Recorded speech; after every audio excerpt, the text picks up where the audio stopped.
Welcome to a brand new edition of Problematic Women. I'm Ian Ardinger, and hosting with me today is Philip Reynolds. Ian, it's good to be here.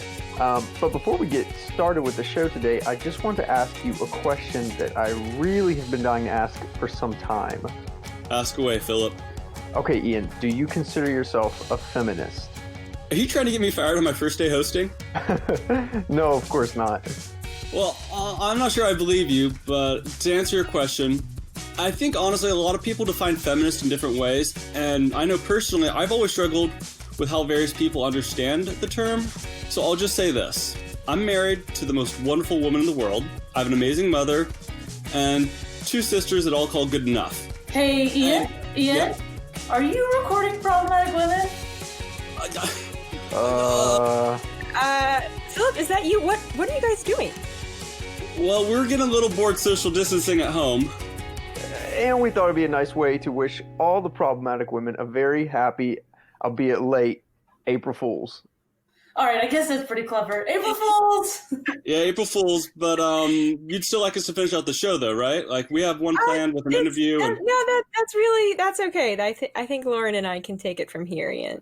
Okay, well, thanks, and I guess we'll just listen with everyone else tomorrow. Thanks, y'all. Perfect. Thanks, Bye, guys. Bye. Happy April Fools, y'all. Those are our buddies, Ian and Philip. They just always really want to come on the show, and we thought it would be a really great gag because we are recording on April Fools. I think they did a pretty good job for their first time coming on the show, but we hope so. It's pretty funny. Definitely made me laugh. Well, we hope that you all are doing well and not going too stir crazy in your homes.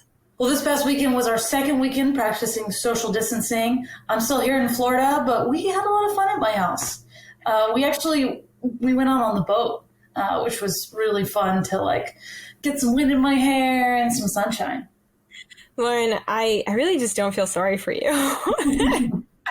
Here in Florida, getting to go on a boat. No, I'm glad that you're getting outside, enjoying the great outdoors. I have continued to take walks around my block, but I've mainly been inside. I did have some good conversation with different friends over the weekend, but man, I was laying on my bed Saturday and just I'm so ready just to hang out with friends again. But I still have a little while to go, I think, further. But I'm certainly thankful for Zoom and FaceTime and all those things that allow us to keep in touch. Well, in order to keep in touch with you, we asked you to tweet at the Daily Signal using the hashtag Problematic Women with ways that you are staying busy and connecting with friends. We have a great tweet from friend of the show, Michaela Stedman. Her handle is at Michaela Stedman. And she said, day 12 of quarantine, I've learned how to draw Dutch braid and dance, sort of.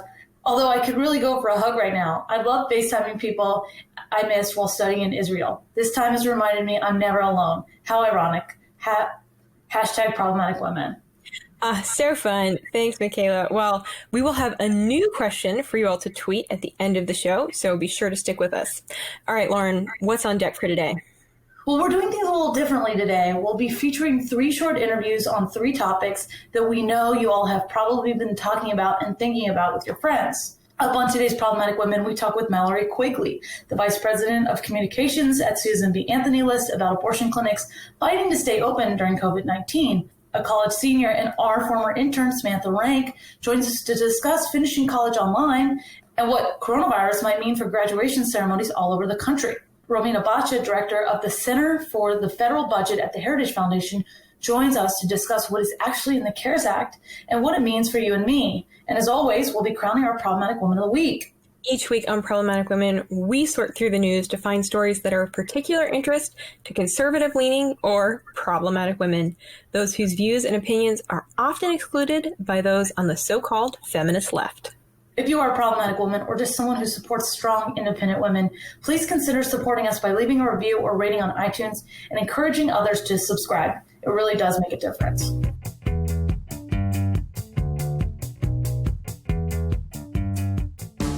The main reason we're practicing social distancing and staying home as much as possible is to protect some of the most vulnerable members of our society.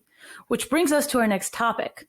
Abortion providers are pushing to be classified as quote-unquote essential businesses. However, most localities and states have started to ban and not allow non-essential surgeries. To discuss, we have Mallory Quigley, the Vice President of Communications for the Susan B. Anthony List. Welcome, Mallory.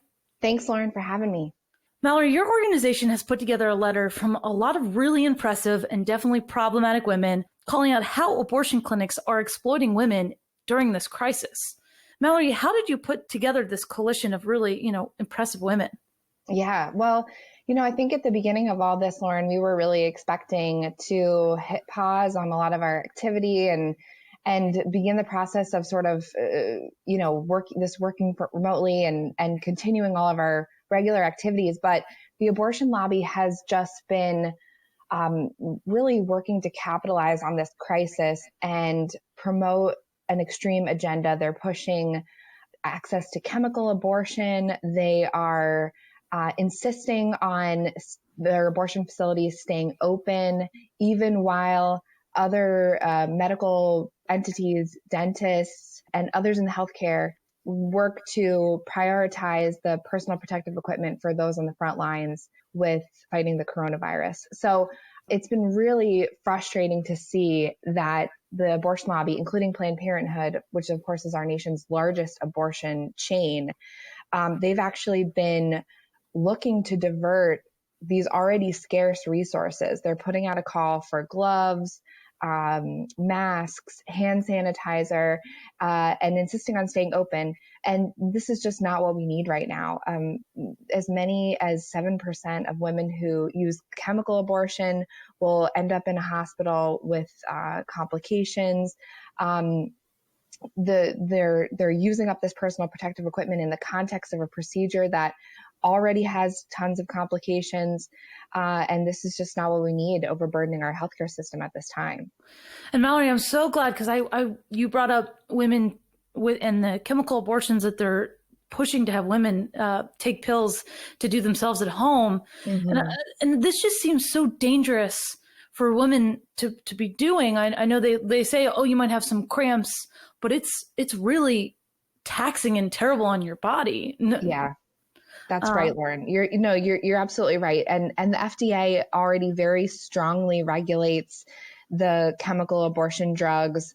States have put limits on preventing this from being accessed via telemedicine, really to protect the women involved, because you're given these drugs, you're left to deal with the consequences on your own to pass the body of your dead child. Which, I mean, just imagine like how traumatic that must be. And then, like I said, as many as 7% of people taking this pill are going to require surgery because it's unsuccessful. So they're going to have to go into an already overburdened emergency room in our hospital to have an abortion procedure. And this is just not how we want to be using our resources right now. And women deserve so much better. The abortion lobby has really been stampeding women towards abortion during this time. They started it very early on, as the news was beginning to break and governments were beginning to put in these stay-at-home orders and the social distancing regulations, really scaring women towards abortion. Yeah. Last week we were talking about chemical abortion on the show, and there was I think it was reproaction.org is a pro-abortion kind of part of the lobby. And they said that after you take the chemical abortion pills, if you have complications, you shouldn't even tell the doctor that you took it because of like fears of legal consequences. But how can they be pushing a drug that you can't tell your doctor that you took? Right. I mean, really, they're just the secrecy and the, we have laws for a reason, Lauren, right? I mean, abortion, these rules on chemical abortion are there to protect women, and any healthcare provider who truly values women's health and safety is going to abide by these regulations and not put women at risk. But as we see oftentimes with abortion, all the regular rules go out the window because abortion is just all important. I mean, I think that that's what we're seeing now, like with these governors in pro-abortion states, Pennsylvania, Massachusetts, Michigan. These governors are limiting non-essential surgeries and procedures, but then they're saying, "Oh, we're carving out abortion as an exception to this," and it just speaks to, I think, the stranglehold that the abortion lobby has on the Democratic Party. Unfortunately, a lot of these elected officials are Democrats, and they're pushing in the extreme abortion agenda. So why are these centers in Planned Parenthood, why are they pushing so hard to stay open? Mm-hmm. Well, obviously there's money on the line for these abortion businesses. In Pennsylvania, actually, Planned Parenthood Keystone, that was one of the places that sent out a call for personal protective equipment. They have actually closed down their locations where they don't do abortion. So the only thing you can get right now at a Planned Parenthood in Pennsylvania is an abortion procedure. They are not offering cancer screenings and prevention. They're not offering contraception. All of that is just no more. And this really, really reveals their true priorities. There's money at stake with the abortion procedure. And I think if they give in, if they don't fight back, you'll essentially have a state without abortion. So there, that's why the Fifth Circuit yesterday overturned that ruling, pro-abortion Judge Yeagle in Texas. So, but it's looking like there's going to be more and more litigation on this in the coming days and weeks. But abortion's only 3% of what they do. Oh yeah, well, yeah, exactly. I mean, and also in their lawsuit in Texas, they said they don't actually use personal protective equipment, which makes no sense. Yeah, I mean, that makes it worse. Right. It's like, okay, you don't care about your patients or your employees if you're not taking precautions to, just do basic, sanitary procedures during an abortion. But then we see Planned Parenthoods across the country sending out these emails requesting personal protective equipment. It just, they're lying. Well, Mallory, if people want to follow this issue and follow the Susan B. Anthony list, how can they do that? Yeah, check us out, sbalist.org. We've got a link to on the front page of our website to all of our coronavirus resources, including information about coronavirus and pregnancy. So if you or someone you know are pregnant and scared, I encourage you to check out this website. There are a lot of reasons for hope. And just, it's a time for just reasoned analysis. And that's what you'll get from Susan B. Anthony List and Charlotte Lozier Institute, our research arm. Mallory, thanks so much for the work that you do and the Susan B. Anthony List does. Thanks, Lauren. Really appreciate you.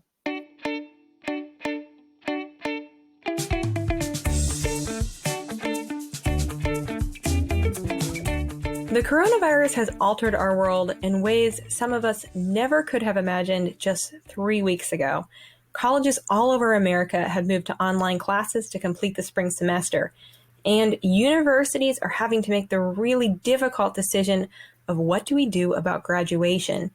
UC Berkeley has asked students to take a survey saying whether they would prefer to postpone graduation indefinitely or have graduation online.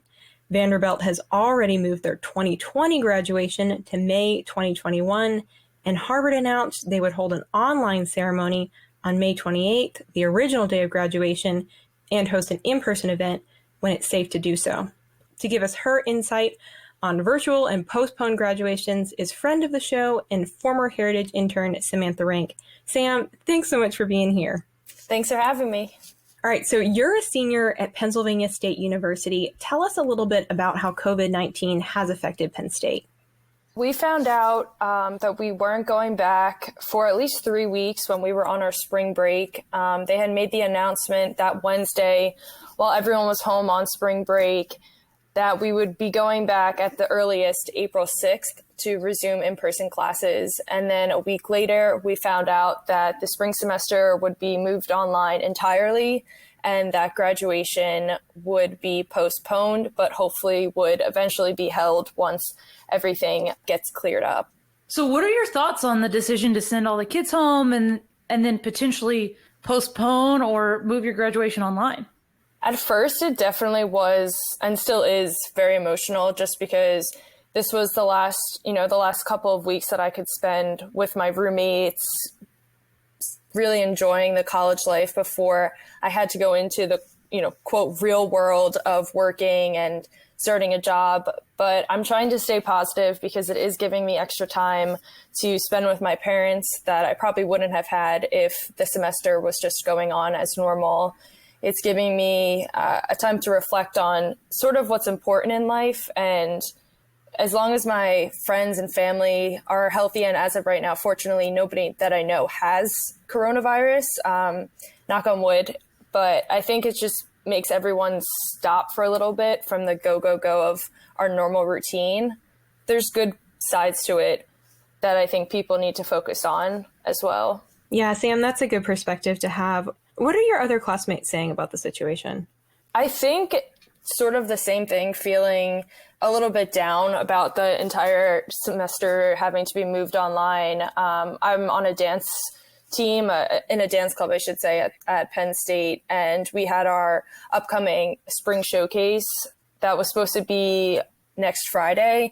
And that's definitely upsetting, especially for the freshmen. This was their first time that they were being involved with the spring showcase.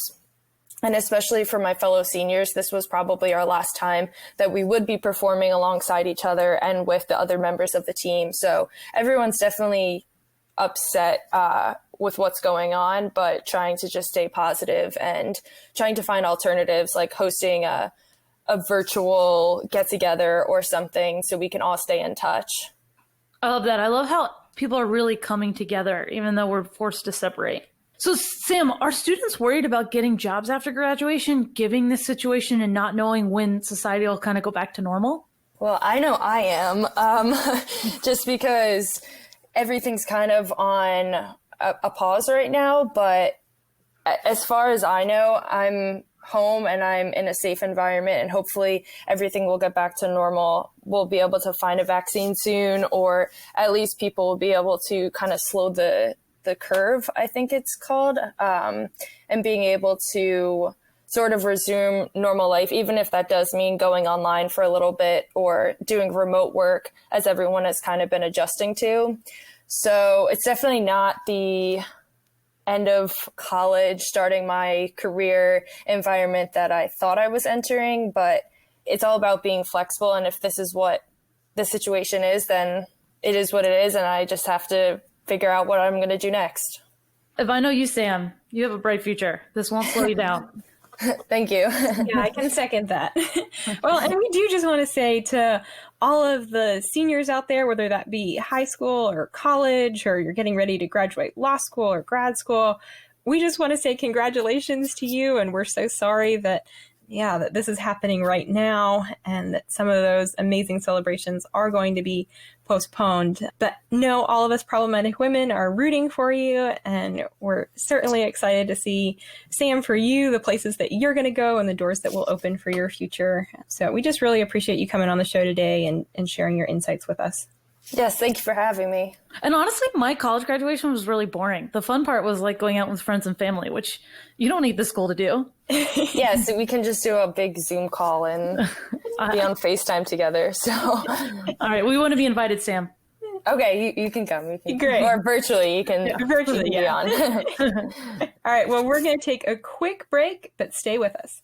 What the heck is trickle-down economics? Does the military really need a space force? What is the meaning of American exceptionalism? I'm Michelle Cordero. I'm Tim Desher, and every week on the Heritage Explains podcast, we break down a hot-button policy issue in the news at a 101 level. Through an entertaining mix of personal stories, media clips, music, and interviews, we help you actually understand the issues. So do this. Subscribe to Heritage Explains on iTunes, Google Play, or wherever you get your podcasts today. Last week, Congress passed and President Trump signed the CARES Act, a $2 trillion stimulus package to bolster the American economy during the coronavirus pandemic. This is the largest stimulus package in American history. Heritage Foundation President Kay Coles James said regarding the CARES Act that as a nation, we are facing a genuine crisis that threatens the lives and livelihoods of many of us. Like everyone, we are deeply concerned for our families, our neighbors, our friends, and the businesses we depend on. To best accomplish these goals, legislation should be targeted, temporary, and directed exclusively at the coronavirus. Unfortunately, the CARES Act does not pass those tests. To help us understand more about the CARES Act is Romina Boccia, Director of the Grover M. Hermann Center for the Federal Budget at the Heritage Foundation. Romina, thanks so much for being here. Thanks for having me, Virginia. So let's begin by actually talking about what is in this nearly 1,000-page document. I mean, it's $2 trillion. It's a massive stimulus package. Who's actually receiving this money? The CARES Act provides relief for several groups impacted by the coronavirus pandemic and by the economic response, including business shutdowns, entire states being put on lockdowns and under stay-at-home orders, and millions of Americans that have already lost their jobs and filed for unemployment. The package is really intended to provide relief in this extraordinary crisis to help businesses weather the storm, keep their workers employed on payroll, on health insurance, so that when we are able to contain the virus, the economy can rebound and we don't suffer major bankruptcies and many people losing their jobs. So that's really what it's intended to do. So for that, it has payments to individuals directly in the form of cash assistance. There is additional money for hospitals and public health providers to fight the pandemic crisis. There's money to help state and local governments whose revenues is falling short, who are seeing additional demand on resources like welfare benefits, Medicaid. There's also money for small businesses in the form of forgivable loans to encourage them to keep employees on payroll, to help them pay expenses like rent, utilities, interest on their mortgage. And lastly, there's also money for big corporations. This is, again, a combination of grants and loans that comes with various strings attached, most of which are politically motivated. This is primarily intended to help some of the big industries that are impacted, including the airline industry, for example, that has seen a severe reduction in flights, and especially with travel bans internationally, they've had to ground many of their planes. So overall, many groups are receiving various types of relief, and in a 1,000-page bill, you can imagine things get complicated pretty quickly. Yeah. Gosh, I can only imagine. So, in your opinion, how effective is this bill? I mean, like you said, there's money going to kind of private and public sector and just really everywhere. Is this bill going to ultimately achieve, do you think, what it's intended to? So the goals we had set out for this package for Congress was that we wanted relief to be timely, targeted, and temporary.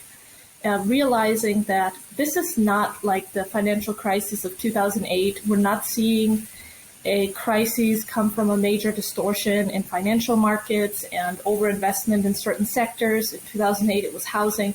But rather, this is a crisis that is a public health crisis.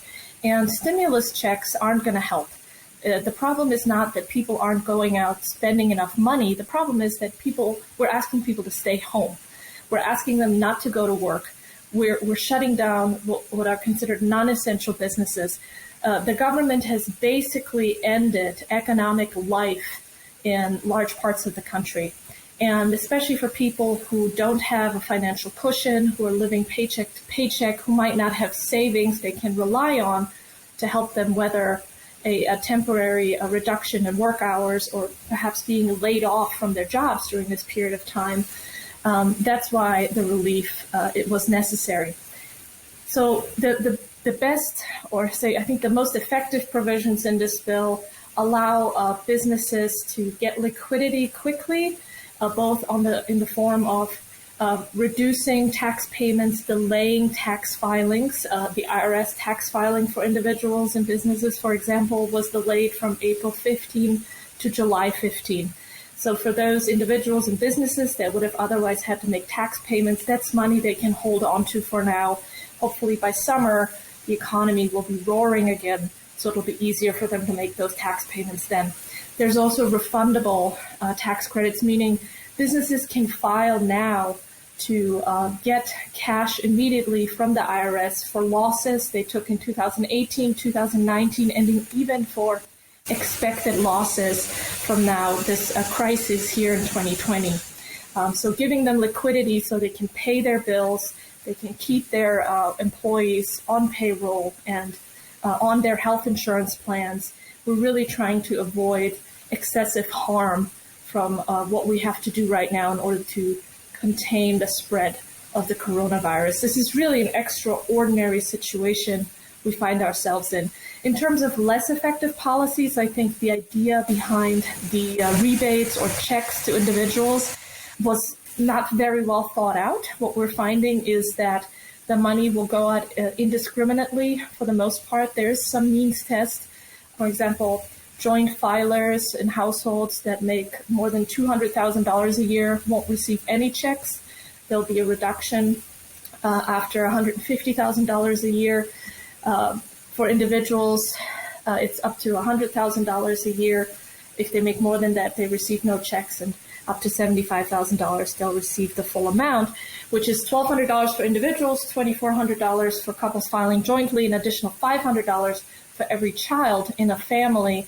The issue is that these checks will go out to families whether or not they are directly impacted by the crisis. So this means white-collar workers that are able to work from home, that may not have seen any reduction in their paycheck, they'll get the money, as well as somebody who has been laid off. So it's not targeted, and I think the idea was to try and get the money out quickly, but even that we're seeing isn't working really well.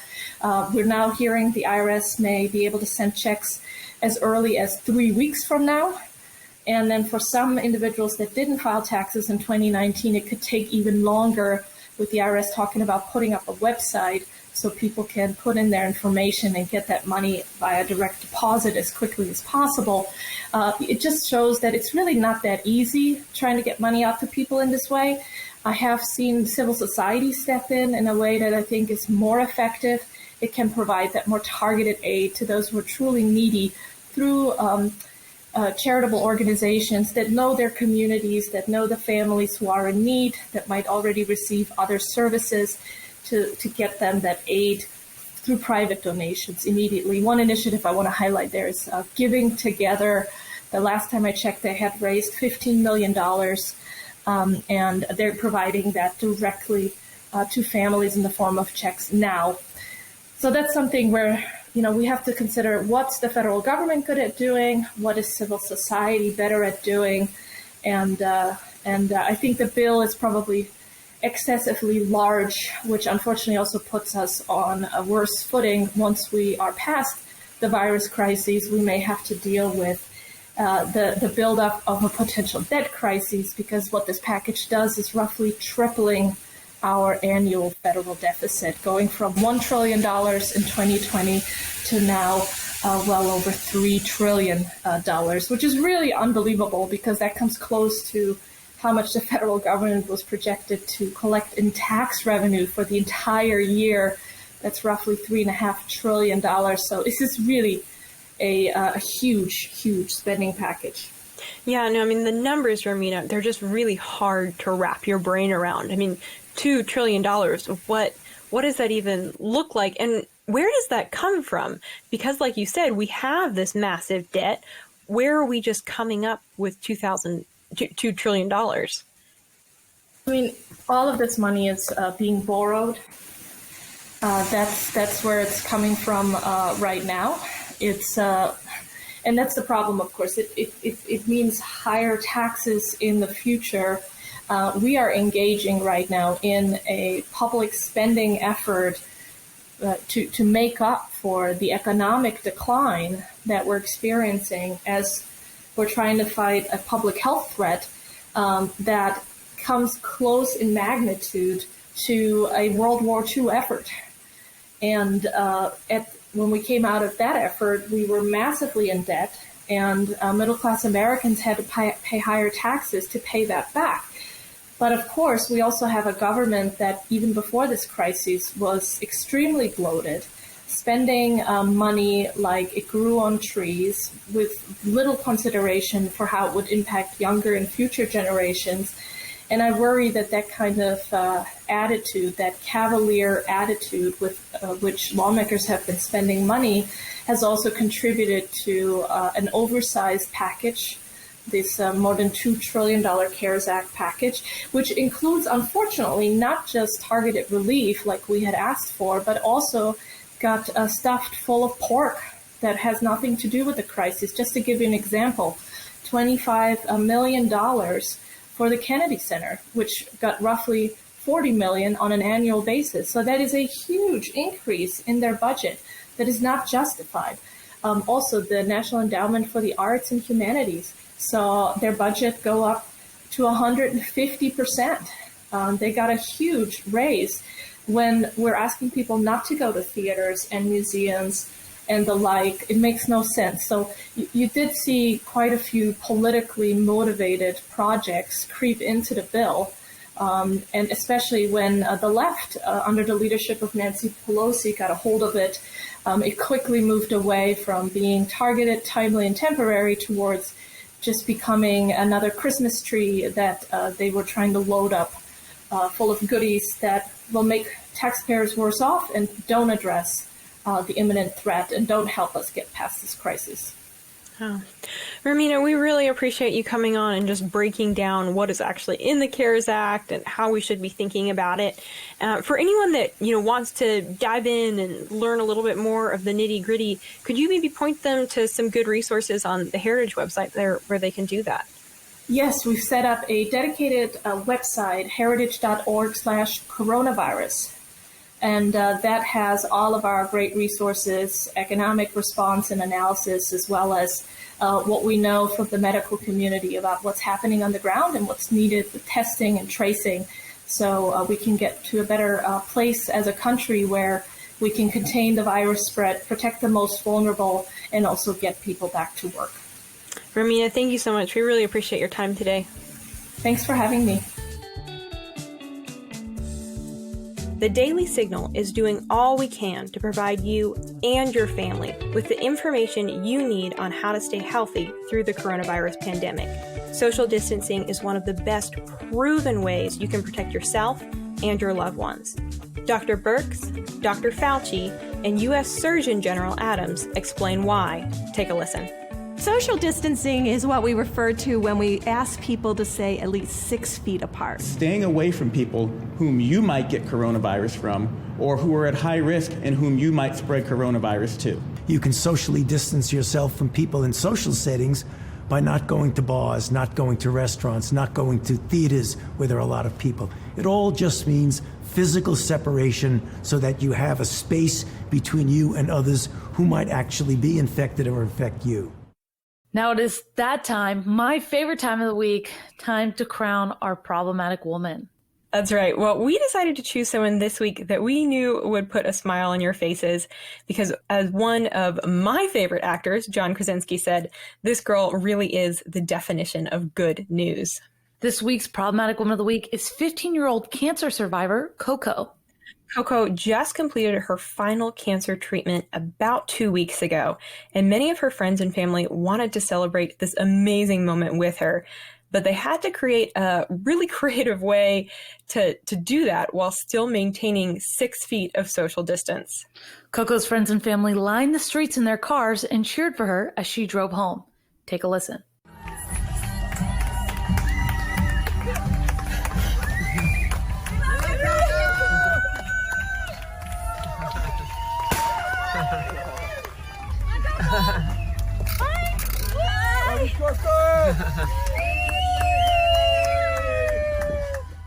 John Krasinski had Coco on the first edition of his in-home social media show, Some Good News with John Krasinski.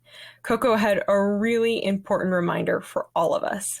There are a lot of people like me going through things that have low immune systems, or everyone that isn't going to be extremely affected by it staying home to protect people that will be, is like really amazing. And it's like everyone came together to help the people that will be affected by it, which I think is really awesome. So remember, be like Coco and celebrate from a distance right now. Many of our loved ones and friends do have low immune systems, so it's really important that we stay home. This week's Twitter question is, what creative meal have you made this week and how did it turn out? Bonus, if you include a photo, tweet at The Daily Signal using #problematicwomen, and we will read your tweet on the air. Virginia, guess what I made for dinner last night? Oh, gosh. Some sort of pasta meal. That's everything I'm making right now. Close. It was bacon fried rice. Oh, my gosh. How do you do that? I've never even heard of that. We had some leftover bacon from breakfast a couple days before, and a little bacon grease that we saved. So instead of using oil, I used the bacon grease, and I chopped up the bacon. So it was really good. Did you add anything else, or was it literally just bacon and rice? We had leftover vegetables from the day before, and then my folks have some chicken, so we had some eggs in there. And I think that was it, just rice, vegetables, egg, and bacon. I think that's a great place to end this week's episode, and that's going to be it for Problematic Women. Join us next Thursday morning for a brand new edition of Problematic Women, and in the meantime, please subscribe and share. Conservatives need your support in the podcast world, and we would greatly appreciate a 5-star review on Spotify, SoundCloud, iTunes, or wherever you get your podcasts. It really does make a difference. Have a great week. Stay inside, but stay active and healthy. Problematic Women is brought to you by more than 500,000 members of the Heritage Foundation. It is a product of the Daily Signal, produced by Lauren Evans and Virginia Allen. Special thanks to our editor-in-chief, Katrina Trinko. We produced Problematic Women in remembrance of our dear friend and former co-host, Bree Payton.